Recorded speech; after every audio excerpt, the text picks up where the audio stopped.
चलिए तो स्टार्ट करते हैं बेटा। आज की जो हमारी क्लास है, इस क्लास में हम लोग एक काफी इंटरेस्टिंग लॉ के बारे में डिस्कशन करने वाले हैं। काफी इंपॉर्टेंट हिस्सा है बेटा ये कंज्यूमर इक्विलिब्रियम का, और काफी बारी एग्जाम में रिपीटेड क्वेश्चन भी हो चुका है प्रीवियस कई टाइम में। तो ये हमारा कंज्यूमर इक्विलिब्रियम में आज का एक इंपॉर्टेंट टॉपिक रहेगा बेटा, जिसका नाम है law of diminishing marginal utility. Law of diminishing marginal utility, तो the first and very important law in the consumer equilibrium, जिसको हम लोग आज डिस्कशन करने वाले हैं। और इनको अपन बोलते हैं सर बेटा फर्स्ट लॉ ऑफ कंजप्शन। तो क्या बोला जाता है बेटा? फर्स्ट लॉ ऑफ कंजप्शन भी बोला जाता है। यहाँ पर जो इंपॉर्टेंट बात समझना है, ये फर्स्ट लॉ ऑफ कंजप्शन। दरअसल एक पर्सन थे जिनका नाम था एच गॉसन। ये एक प्रकार के, ये हमारे एक काफी GOSSEN, ठीक है। ये एक पर्सन थे एच गॉसन नाम के, काफी फेमस इकोनॉमिस्ट हैं। इन्होंने एक लॉ ऑफ कंजप्शन बनाया था। क्या बोला बनाया था बेटा? Law of consumption. कंजप्शन का मतलब आप जानते हैं, किसी चीज को यूज करने की बात की जा रही है। तो उन्होंने कंज्यूमर के ऊपर में एक स्टडी किया, और कंज्यूमर के ऊपर में स्टडी करने के बाद अपने तरफ से एक लॉ बनाया। लॉ का मतलब होता है कानून। कानून इन द सेंस, कुछ चीज को स्टडी करने के बाद वो एक पर्टिकुलर नतीजे पे पहुंचे, और उस नतीजे को उन्होंने एक लॉ का नाम दे दिया, और वो लॉ का नाम उन्होंने दिया बेटा लॉ ऑफ कंजप्शन। तो लॉ ऑफ कंजप्शन के बारे में जो डिस्कशन कर रहे हैं बेटा, ये लॉ ऑफ कंजप्शन दो हिस्सों में बटा हुआ है। एक्चुअल में इसके दो पार्ट है। लॉ ऑफ कंजप्शन दो प्रकार के हैं। एक को बोलते हैं फर्स्ट लॉ ऑफ कंजप्शन, और एक को बोलते हैं सेकंड लॉ ऑफ कंजप्शन। तो आज जो हम अपनी क्लास में डिस्कशन करने वाले हैं बेटा, ये है फर्स्ट लॉ ऑफ कंजप्शन। और यहाँ से एक मार्क का क्वेश्चन भी जो आपके लिए इंपॉर्टेंट बन जाता है, वो ये कि जैसा आपके एमसीक्यू क्वेश्चन में आ सकता है कि बोलेगा explain who is the person who introduce, या who introduce the first law of consumption, और अल्टीमेटली बोल सकता है who introduce the law of consumption. तो आपका आंसर क्या होगा बेटा? आपका आंसर क्या होगा? आपका आंसर होगा यहाँ पर कि एच गॉसन। एच गॉसन एक ऐसे इंसान है जिन्होंने ये लॉ ऑफ कंजप्शन को इंट्रोड्यूस किया था। ठीक है बेटा, समझ में आया क्या बोला मैं? समझ में आया क्या बोला मैं? एच गॉसन जो थे, उन्होंने लॉ ऑफ कंजप्शन को इनिशिएट किया था, यानी शुरुआत किया था। आई होप ये चीज आपको अब समझ में थोड़ा थोड़ा आएगा, क्योंकि ये एमसीक्यू पैटर्न की बेसिस पे अगर मैं बताऊं, तो ये सबसे इंपॉर्टेंट पार्ट था यहाँ पर सीखने का, कि वो पर्सन कौन थे जिन्होंने ये लॉ ऑफ कंजप्शन बनाया था। और उस लॉ ऑफ कंजप्शन में कितने हिस्से हैं सर? दो पार्ट है, फर्स्ट लॉ ऑफ कंजप्शन और second law of consumption. First law of consumption आज हमारी क्लास की चर्चा का विषय रहेगा। चलिए तो आगे बढ़ते हैं। सबसे पहले ये भी जान लेते हैं कि ये जो फर्स्ट लॉ की बात कर रहे हैं, फर्स्ट लॉ, उस लॉ को क्या बोलते हैं sir? Law of diminishing marginal utility, ये है हमारा आज का चर्चा का विषय, law of diminishing marginal utility. अच्छा, नॉर्मली अगर अपन इसको थोड़ा तोड़ मतोड़ के पढ़े, सर लॉ का मतलब क्या बोलता है? सर ये तो नॉर्मली कानून होता है। क्या बोलते हैं? कानून। थोड़ा सा मैं हिंदी में लिख रहा हूँ समझने के लिए। कानून। और डिमिनिशिंग का मतलब क्या होता है सर? डिमिनिशिंग का मतलब होता है किसी चीज में कुछ कमी होना, यानी रिड्यूस। किसी चीज में अगर रिडक्शन होने का मतलब होता है बेटा क्या? डिमिनिशिंग। और मार्जिनल यूटिलिटी का मतलब मैं आपको पिछला क्लास में बता चुका हूँ। क्या बताया था बेटा? मार्जिनल का मतलब इकोनॉमिक्स में हम लोग क्या जानते हैं? मार्जिनल का मतलब होता है इकोनॉमिक्स में एडिशनल। और यूटिलिटी का मतलब क्या होता है? कौन बोलेगा, जल्दी से बताइए। यूटिलिटी का मतलब क्या होता है?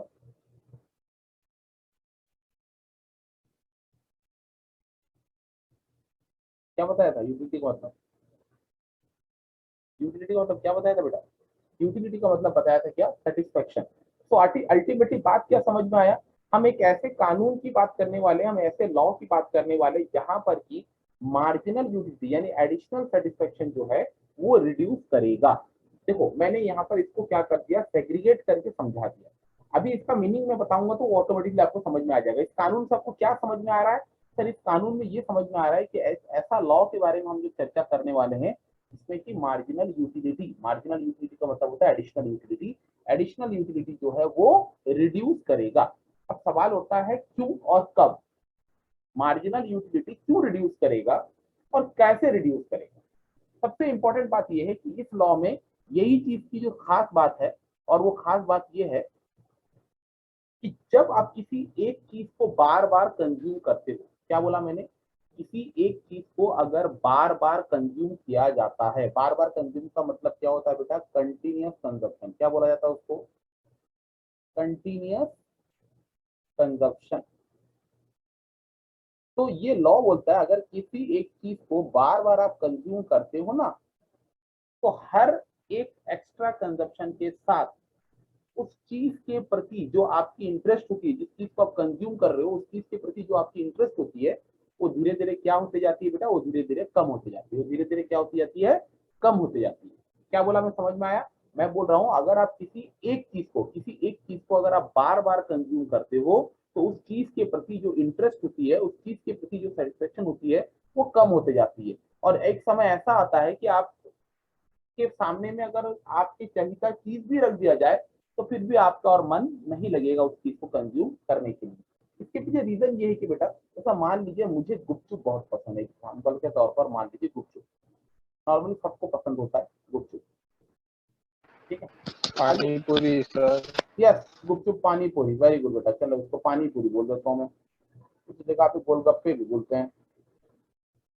चलो पानी पूरी बोल दिया, लड़का बोला मैं पानी पूरी। पानी पूरी जो है बेटा, मान लीजिए एक ठेला है, एक आदमी है यहाँ पर पानी पूरी बेचता है, ठीक है। ये इसके सामने में बड़ा सारा पानी पूरी के लिए सब पानी पूरी रखा हुआ है, ठीक है। चलिए, पानी पूरी इसके सामने में रखा हुआ है।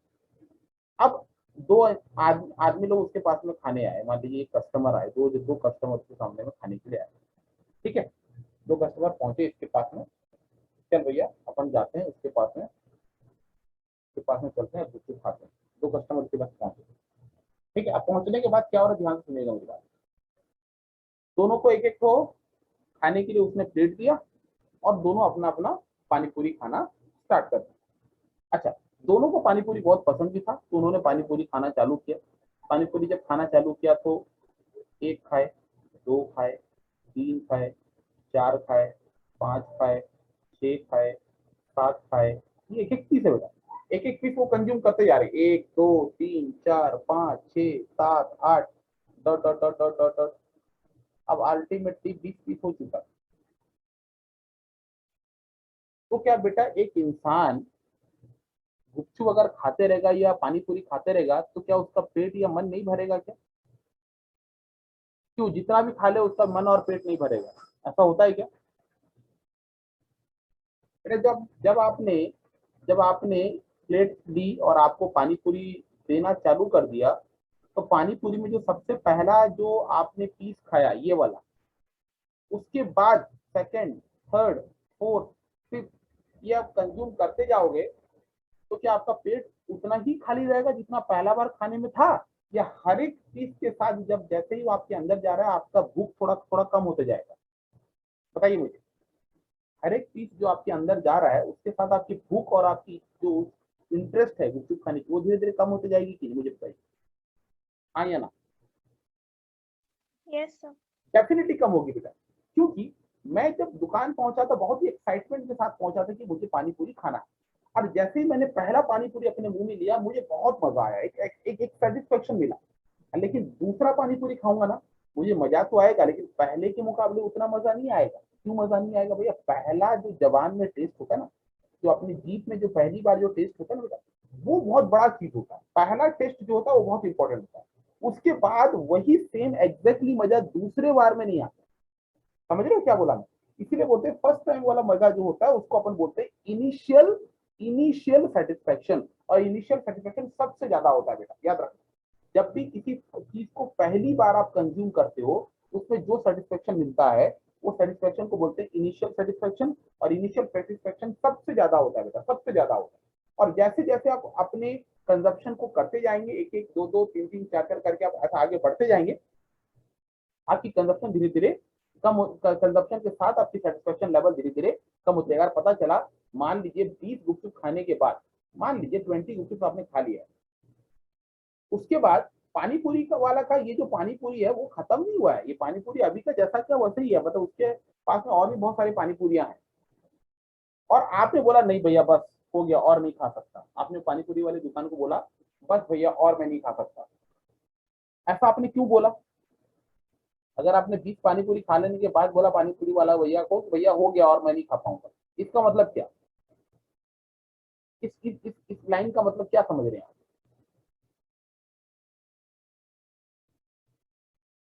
इस लाइन का मतलब आप क्या समझ रहे हैं? सर इसका मतलब उसके पास पैसा खत्म हो गया होगा तो, या फिर उसका पेट भर गया होगा। हाँ, चलिए पैसा बहुत था, लेकिन जो दूसरा वाला लाइन आपने बोला वो एकदम करेक्ट आपने बोला। वो ये कि बेटा यस सर। पैसा तो चलिए ठीक है था, लेकिन हमारा पेट और मन दोनों भर गया। हो सकता है मन ना भी भरे, लेकिन पेट तो भर गया है, और पानी पूरी और अंदर नहीं जाए। अगर जबरदस्ती किसी ने मुझे पानी पूरी और खिलाने की कोशिश की, तो बेटा जो अंदर है ना वो भी बाहर निकल जाएगा। इसका मतलब हमें उल्टी हो जाएगी, वोमिटिंग हो जाएगी। What I mean to say that कि एक पर्टिकुलर पॉइंट तक ही हम लोगों को सेटिस्फैक्शन जो है पॉजिटिव मैनर पे मिलता है, और एक समय ऐसा आ जाता है जहां पर कि हम लोग कंप्लीटली सेटिस्फाइड हो जाते हैं। और अगर मान लीजिए मैंने 20 गुपचुप खाने के बाद मैं कंप्लीटली सेटिस्फाइड हो गया, अगर मान लीजिए 20 गुपचुप पूरा मतलब पानी पूरी खाने के बाद यहाँ पर मैं कंप्लीटली सेटिस्फाइड हो गया। क्या हो गया बेटा? कंप्लीटली सेटिस्फाइड, मतलब मेरा सेटिस्फेक्शन फुल हो गया। तो इसको बोलते हैं बेटा पॉइंट ऑफ स्टैटिटी। क्या बोला जाता है बेटा? Point of satiety. जिस पॉइंट में आप कंप्लीटली सेटिस्फाई हो जाते हो उसको बोलते हैं बेटा पॉइंट ऑफ स्टैटिटी। इसके बारे में मैं आगे बताऊंगा, पॉइंट ऑफ स्टैटिटी बोला जाता है। और उसके बाद अगर आप और भी गुपचुप आपको जबरदस्ती करके खिलाया गया, 21 हो गया, 22 हो गया, 23 हो गया, पता चला ये 23वां नंबर वाला गुपचुप खाने के बाद आपको क्या हो गया बेटा? वोमिटिंग हो गया। क्या हो गया बेटा? वोमिटिंग हो गया। वोमिटिंग वाला समझते हैं ना, उल्टी हो गया। उल्टी हो गया क्यों? बिकॉज जबरदस्ती आपको खिलाया गया, आपका पेट ऐसे भी भर गया था, और जबरदस्ती खाने की वजह से क्या हुआ बेटा? वो आपके पेट के अंदर में भी जो था वो भी बाहर निकल गया। तो ये बेटा जो वोमिटिंग हो गया ना, ये इसको बोलेंगे बेटा क्या? इसको बोलेंगे बेटा अपन नेगेटिव सेटिस्फेक्शन। क्या बोलेंगे बेटा? तो क्या बोलेंगे? Negative satisfaction. मतलब सेटिस्फेक्शन पॉजिटिव नहीं रहा बल्कि नेगेटिव हो गया। बात समझ में आया क्या बोला मैं? बात समझ में आया क्या बोला मैं? बेटा जब तक मन है आप कंज्यूम कर रहे हो, आपको पॉजिटिव सेटिस्फेक्शन मिल रहा है। लेकिन जैसे ही आपने पॉइंट ऑफ स्टैटिटी अचीव कर लिया, यानी कंप्लीटली सेटिस्फाइड हो गए, उसके बाद आप जो भी कंज्यूम करोगे उसमें आपको पॉजिटिव सेटिस्फेक्शन नहीं मिलेगा, बल्कि क्या मिलेगा बेटा? कौन सा सेटिस्फेक्शन मिलेगा बोला मैंने? नेगेटिव सेटिस्फेक्शन मिलेगा। इज इट क्लियर बेटा? Is it clear? Is it clear बेटा? कंसेप्ट समझ में आ गया? चलिए यही चीज को बेटा हम लोग ये लॉ में पढ़ने वाले हैं, जो मैं आपको फंडामेंटल कंसेप्ट समझाया बेटा, यही चीज को हम लोग यहाँ पर पढ़ने वाले हैं। अब वो देखिए क्या है। सबसे पहली बात, इस लॉ को समझिए। अकॉर्डिंग टू दिस लॉ, जो बात मैंने बताया वही सब बल्क सेंटेंस में लिखा हुआ है। According to this law, if we go on consuming, अगर अपन किसी एक चीज को कंज्यूम करते चलते हैं, particular commodity, again and again, again and again का मतलब होता है बार बार। किसी एक चीज को बार बार अगर आप कंज्यूम करते चलते हैं तो क्या होता है? उसकी जो मार्जिनल यूटिलिटी है वो क्या करती है? डिमिनिश करती है। उस कमोडिटी के प्रति जो आपकी एडिशनल सेटिस्फेक्शन है वो धीरे धीरे क्या होगा? कम होते जाएगा। हर एडिशनल इस्तेमाल के साथ जैसे जैसे आप एक एक्स्ट्रा यूनिट यूज करते जा रहे हैं, एक एक एक्स्ट्रा यूनिट कंज्यूम करते जा रहे हैं, उस चीज के प्रति जो मार्जिनल यूटिलिटी है वो धीरे धीरे क्या होते जाएगी बेटा? कम होते जाएगी। इज इट क्लियर बेटा? Is it clear? नेक्स्ट दूसरी पॉइंट। अब यहाँ पर वही चीज को एग्जाम्पल के तौर पर मैंने समझा दिया, ध्यान से सुनिएगा। Suppose you just come from outside to your home. मान लीजिए आप किसी बाहर किसी जगह घूमने गए थे और आप घर घूम फिर के बाहर से और पहुंचे, और आपने अपने घर के फैमिली मेंबर को बोला भैया मुझे एक गिलास पानी दो।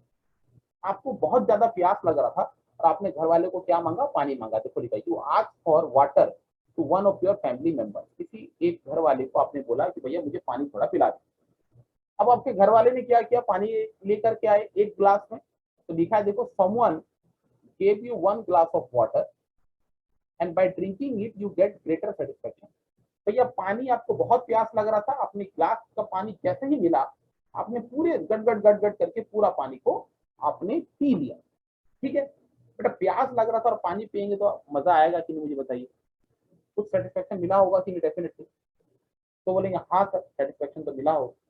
मान लीजिए आपने वो एक गिलास पानी पिया और आपको घर वाले ने पूछा बेटा और पानी चाहिए, तो आपने बोला हाँ मेरे को पानी थोड़ा और चाहिए, पर एक गिलास पानी पीने के बाद भी आप पूरी तरीके से कंप्लीटली सेटिस्फाइड नहीं हुए हैं। अगर आप एक गिलास पानी और मांग रहे हैं तो देखो यहाँ पर लिखा है you again ask for one more glass of water. आपने एक गिलास पानी और मांगा, लेकिन अब यहाँ पर बात समझिएगा, दूसरा गिलास भी आपको एक गिलास फुल करके दिया गया, लेकिन आपने दूसरा गिलास का पूरा पानी नहीं पिया बल्कि सिर्फ आधा पानी पिया और बाकी आधा गिलास का पानी वहीं पर रख दिया। इसका मतलब क्या? इसका मतलब ये कि सिर्फ आधा गिलास दूसरा गिलास का पीने की वजह से भी आप कंप्लीटली सेटिस्फाइड हो गए। ये बात समझ में आया या नहीं? ये बात समझ में आया या नहीं? सर एक गिलास जो पानी था, एक गिलास, सर इसको पूरा पी लेने के बाद दूसरा गिलास भी वही तरीके से ही लाया गया सर, लेकिन प्रॉब्लम यह है कि दूसरा गिलास में पूरा नहीं पिया बल्कि सिर्फ आधा पानी ही पिया और बाकी का आधा पानी मैंने नहीं पिया और छोड़ दिया। क्यों? बिकॉज आधा पानी पीने पर भी दूसरा गिलास का मैं कंप्लीटली सेटिस्फाइड हो गया। तो जहां मैं कंप्लीटली सेटिस्फाइड हो गया मतलब मैं वहां पर बोलूंगा पॉइंट ऑफ सैटिस्फैक्शन अचीव कर लिया। लेकिन आपको ये समझने वाली बात है सर, पहले गिलास में जो सेटिस्फेक्शन मिला होगा, जो फर्स्ट जो सेटिस्फेक्शन मिला होगा, जिस गिलास में जो सेटिस्फेक्शन मिला होगा, ये हायर सेटिस्फेक्शन होगा। क्या होगा बेटा? क्या हुआ होगा? ये क्या हुआ होगा? और जो दूसरा गिलास पानी पिया, मतलब जो सेकंड गिलास आपने पानी पिया, इसमें आपको क्या मिला होगा बेटा? लेसर सेटिस्फेक्शन मिला होगा। लेसर का मतलब कम सेटिस्फेक्शन। इज इट क्लियर बेटा? ये बात समझ में आ गई? इसमें फर्स्ट ये सेकंड ग्लास था, सेकंड ग्लास में थोड़ा कम। और बेटा पता है, अगर मान लीजिए आप तीसरा ग्लास पानी पीते तो बेटा तीसरा ग्लास में सेकंड ग्लास से भी कम का सेटिस्फेक्शन मिलता है। मतलब अगर मान लीजिए आप थर्ड ग्लास पानी पीते ना, तो यहाँ पर में lesser than second glass satisfaction मिलता है। मतलब जैसे जैसे आप एक्स्ट्रा बढ़ते जा रहे हैं आगे आगे, वहां पर सेटिस्फेक्शन उसके प्रीवियस वाले के मुकाबले क्या होते जा रहा है बेटा? कम कम कम कम होते जा रहा है। और यही तो हमारा ये लॉ बोलता है, जैसे जैसे आप एडिशनल एक एक यूनिट कंज्यूम करते जाएंगे, जो हर एक यूनिट में आपको सेटिस्फेक्शन कम कम मिलते जाएगा। बात समझ में आ गई बेटा क्या बोला मैं? बात समझ में आ गई क्या बोला मैं? बस यही चीज को हम लोग चर्चा करने वाले। नेक्स्ट, अब कुछ इंपॉर्टेंट बातें भी समझ लें यहाँ पर। क्या some important points to remember? अब इस चीज में कुछ इंपॉर्टेंट पॉइंट्स है जिसको आपको याद रखना। जैसे कि सबसे पहला पॉइंट जो मैं ऑलरेडी बता चुका हूँ, बस आपको याद रखना एक मार्क के क्वेश्चन। ये लॉ सबसे पहले किसने दिया था? देखिए भैया जल्दी बताइए, देख के बताइए क्या लिखा है। ये एक जर्मन इकोनॉमिस्ट हैं, जिनका नाम क्या बोला था मैंने बेटा? इनका नाम मैंने क्या बोला था? क्या बोला था मैंने? ये एक जर्मन एच गॉसेन, USSEN, एच गॉसेन नाम के ये एक इकोनॉमिस्ट है जिन्होंने फॉर द फर्स्ट टाइम ये लॉ को बनाया था। और ये लॉ जो है बेटा उनका क्या है? क्या है बोला मैं? उनके दो लॉ है। उस लॉ में कौन सा लॉ है ये? कौन सा लॉ है ये? First law of consumption. मतलब अगर मान लीजिए आपको एग्जाम में पूछ देता है which one is the first law of consumption given by German economist H Gossen, तो आप क्या बोलेंगे? सर ये जो आप लोग पढ़ रहे हैं, जो ऊपर आपका टाइटल है, ये है आपका फर्स्ट लॉ ऑफ कंजप्शन। इसी को ही अपन फर्स्ट लॉ ऑफ कंजप्शन बोलते हैं। इसको अपन नाम जानते हैं क्या? Law of diminishing marginal utility. यानी अगर आप किसी पर्टिकुलर चीज को बार बार कंज्यूम करते हैं बेटा, तो हर एक एक्स्ट्रा इस्तेमाल के साथ उस चीज के प्रति जो सेटिस्फेक्शन होती है वो कम होती जाती है, बोल करके ये लॉ हमको बताता है। I hope it is clear now. I hope it is clear now. आगे बढ़ सकते हैं बेटा? आगे बढ़ सकते हैं? Yes sir. चलिए नेक्स्ट आगे बढ़ते हैं बेटा। नेक्स्ट पॉइंट की तरफ बढ़ते हैं। और जैसे कि मैंने बोला, this is also known as first law of consumption, जो बात मैं ऑलरेडी आपको बता चुका हूँ, वही चीज आपको तीसरा लाइन में बस किया है। ये कुछ शॉर्ट क्वेश्चन थे 1 मार्क के। अब चलते हैं बेटा, जब भी हम लोग इकोनॉमिक्स में कोई भी लॉ की बात करते हैं, याद रखिएगा इकोनॉमिक्स में कोई भी लॉ की बात की जाती है तो वहां पर एजम्पशंस की चर्चा करना बहुत जरूरी बन जाता है। आप जानते हैं हमने लॉ ऑफ डिमांड भी पढ़ा है और लॉ ऑफ डिमांड में भी हमने कुछ एजम्पशंस की बात की थी। यहाँ पर भी अगर आपको इस लॉ के बारे में डिस्कशन करना है या इस law of diminishing marginal utility के बारे में डिस्कशन करना है, तो आपको कुछ एजम्पशंस को ध्यान में रखना पड़ेगा। एजम्पशंस का मतलब होता है अनुमान करना। एजम्पशन का मतलब क्या होता है? अनुमान करना। आपको आपके माइंड में ये अनुमान करना पड़ेगा कि ये चीजें होंगी, अगर ये चीजें होंगी तभी जाकर के ये लॉ काम करेगा। जैसे सबसे पहला पॉइंट है बेटा क्या, जो ऑलरेडी मैंने आपको बता दिया, वो क्या क्या होना चाहिए बेटा? सबसे पहला एजम्पशन क्या होना चाहिए? देखिए सबसे पहला एजम्पशन क्या होना चाहिए बोला था मैंने? कंटिन्यूअस। कंटिन्यूअस कंजप्शन, मतलब आप जिस चीज को कंज्यूम कर रहे हैं और आप चाहते हैं सर उस चीज को कंज्यूम करने पर आपको इस लॉ की जानकारी मिले, तो पहली बात आपको ये याद रखना पड़ेगा कि आप जिस चीज को कंज्यूम कर रहे हैं उस चीज कंटिन्यूअस कंजप्शन होना चाहिए। मान लीजिए पानी के गिलास, कोई पानी का गिलास की बात कर, ये ग्लास है, आपने मान लीजिए पानी घर आए और पानी पिए। कितने बजे? मान लीजिए आप घर आए 1 बजे 1 PM, आपने 1 गिलास पानी पिया, घर आया धड़ाधड़ पानी पिया और उसके बाद फिर 1 गिलास और पानी पिया। लेकिन ये जो दूसरा गिलास आपने पानी पिया ना, ये घर में आने के बाद 2 बजे पानी पिया। तो अब यहाँ पर ये 1 बजे पानी पिया गया गिलास को 1 नंबर और 2 बजे पानी पिया गया गिलास को 2 नंबर नहीं बोल सकते। क्या बोल रहा हूँ, समझ में आ रहा है क्या बोला मैं? क्योंकि यहाँ पर पहला गिलास और दूसरे गिलास के बीच में क्या हो गया है सर? टाइम का गैप हो गया है। क्या हो गया बेटा? क्या हो गया है? टाइम का गैप। बात समझ में आया? तो यहाँ पर 1 बजे पिया गया गिलास जो है वो फर्स्ट तो कहलाएगा, फर्स्ट गिलास तो कहलाएगा, मैंने पहली गिलास पानी पी, ये तो कहलाएगा। लेकिन 2 बजे पानी पिया गया गिलास को मैं सेकंड गिलास नहीं बोल सकता, बल्कि यहाँ पर भी ये क्या कहलाएगा? यहाँ पर भी ये क्या कहलाएगा बेटा? ये फर्स्ट ही कहलाएगा। क्या बोल रहा हूँ, समझ में आ रहा है? यहाँ पर भी वो फर्स्ट ही कहलाएगा। और अगर 2 बजे ही मैंने 1 गिलास और पानी पी लिया, उसी टाइम 1 गिलास पीने के तुरंत बाद ही दूसरा पानी गिलास पी लिया, तब जाकर के ये सेकंड कहलाएगा। मेरी बात समझ में आ रही है? कोई भी चीज की कंजप्शन में टाइम गैप नहीं होना चाहिए। टाइम गैप का मतलब समय के बीच में व्यवधान नहीं होनी चाहिए। अगर आप किसी चीज में ये law of diminishing marginal utility कर रहे हैं तो आपको एक ही चीज को बार बार कंज्यूम करना पड़ेगा without any time gap. Is it clear बेटा? इज इट क्लियर बेटा? ये बात समझ में आई? ये बात समझ में आ गया बेटा क्या बोला मैं? हाँ या ना? Yes sir. चलिए नेक्स्ट बोलते हैं, आगे बढ़ते हैं। दूसरा पॉइंट क्या बोलता है सर एजम्पशन में?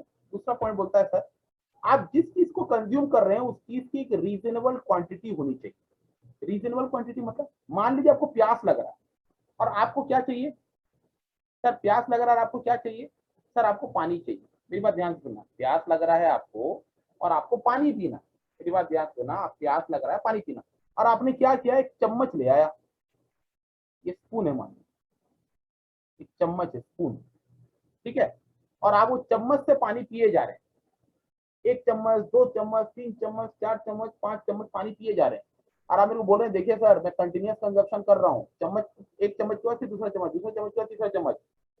सर यहाँ पर ये लॉ काम करेगा कि नहीं? तो मैं बोलूंगा नहीं काम करेगा बेटा। तो बोलेंगे सर ऐसा कैसा सर? कंजप्शन आप तो कंटिन्यूअस होना चाहिए बोले थे। हाँ सर मैं तो कर रहा हूँ।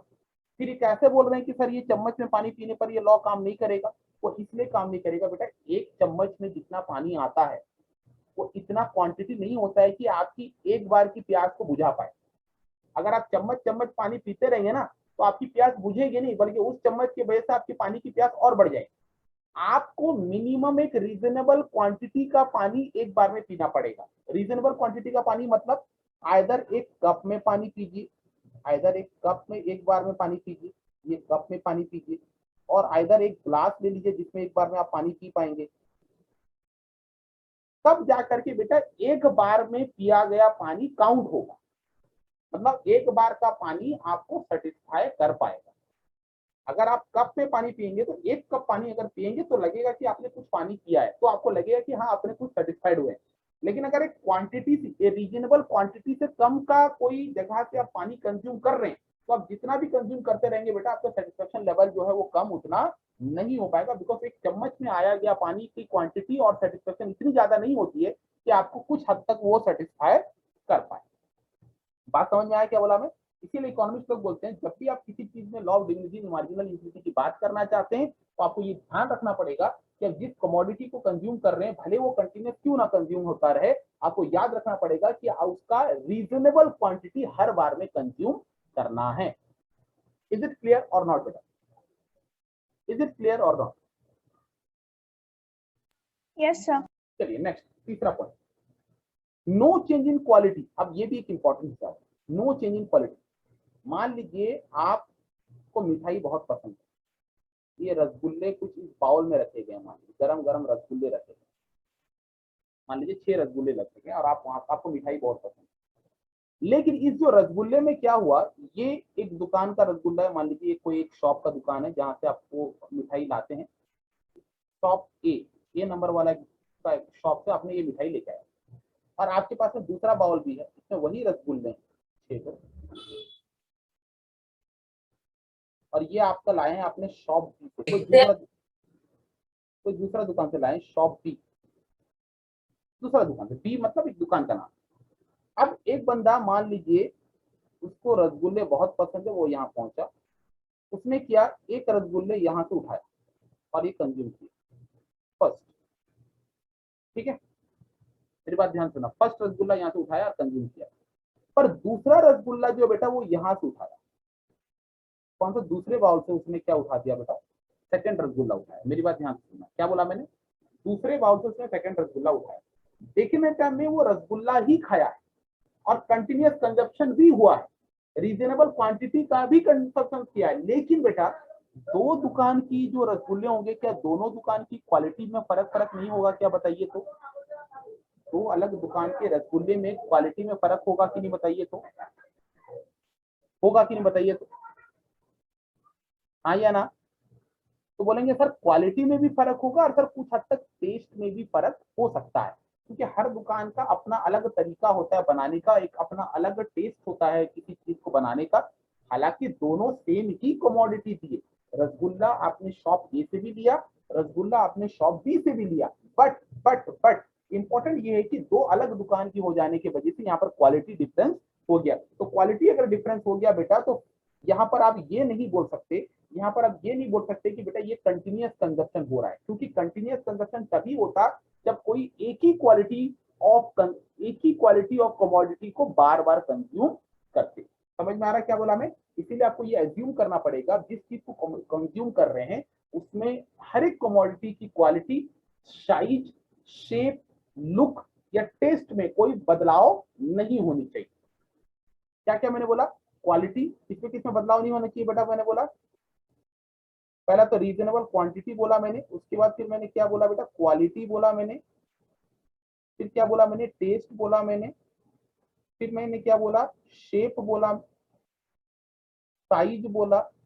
तो इन सभी चीजों में कोई बदलाव नहीं होने चाहिए। एक कमोडिटी जो कंज्यूम कर रहे हैं वो एक रीजनेबल क्वांटिटी का होना चाहिए, एक ही क्वालिटी का होना चाहिए, एक ही टेस्ट का होना चाहिए, एक ही शेप का होना चाहिए और एक ही साइज का होना चाहिए, तब जाकर के इसमें ये लॉ काम करेगा। इज इट क्लियर नाउ बेटा? ये कंसेप्ट आप क्लियर हो गया होगा आपको। चलिए आगे बढ़ते, नेक्स्ट पॉइंट क्या बोलता है सर? नेक्स्ट पॉइंट बोलता है कार्डिनल मेजरमेंट ऑफ यूटिलिटी। बेटा कल की क्लास में ही बताया था, कौन बोलेगा कार्डिनल मेजरमेंट किसको बोलते हैं? कार्डिनल मेजरमेंट किसको बोलते हैं, कौन बताएगा बेटा? कल की क्लास में ही बताया था मैंने आपको, कार्डिनल मेजरमेंट कौन बोलेगा?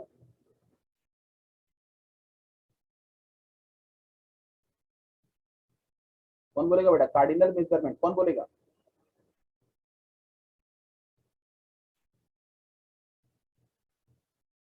अरे भैया जिसको काउंट कर सकते हैं, बताया था ना,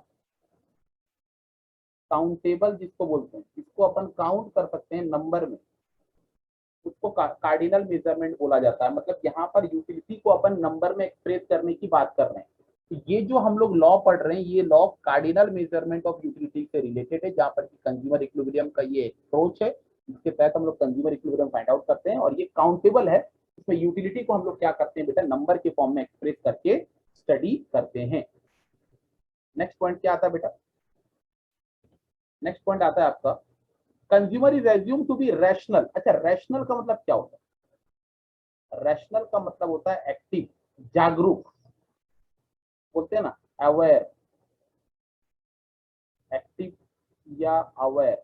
अवेयर का मतलब मार्केट की परिस्थिति से पूरी तरीके से अवेयर है, पूरी तरीके से परिचित है, जानकारी रखता है।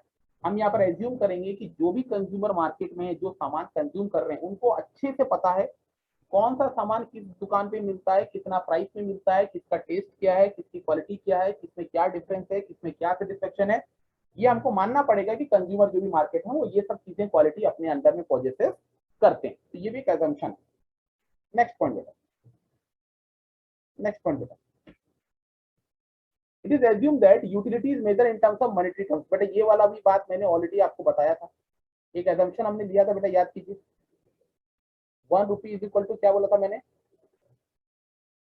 क्या बोला था मैंने, 1 यूटिल। 1 यूटिल। ये क्या है बेटा, सेटिस्फेक्शन को मॉनेटरी टर्म्स में एक्सप्रेस करना। मतलब हम लोग यूटिलिटी को क्या कर रहे हैं बेटा, मनी के साथ एक्सप्रेस करने की कोशिश कर रहे हैं। नेक्स्ट पॉइंट क्या है बेटा, एक और एक पॉइंट है sir, it is assume that consumer का इनकम और प्राइस ऑफ द गुड्स में कोई चेंजेस नहीं होगा। ये भी एक चीज हमको याद रखना है, जो भी गुड्स हम परचेज करेंगे उसकी प्राइस में और इनकम में कोई चेंजेस नहीं होगा। नेक्स्ट है bit number 8, it is assume that all the commodities consume the consumers are independent. इसका मतलब इंडिपेंडेंट सेटिस्फेक्शन मिलेगा हर एक कमोडिटी का कंसेप्ट, इंडिपेंडेंट सेटिस्फेक्शन।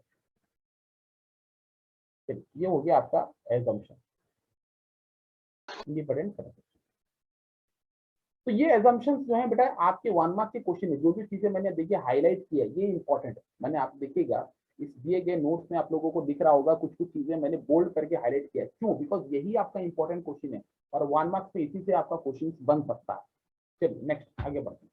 अब थोड़ा इस लॉ को एक्सप्लेन करने की बात करते हैं। लॉ को एक्सप्लेनेशन कैसे करेंगे सर? लॉ को एक्सप्लेन करने का 2 तरीका। सबसे पहला टेबल, हम लोग शेड्यूल के जरिए लॉ को एक्सप्लेन करेंगे।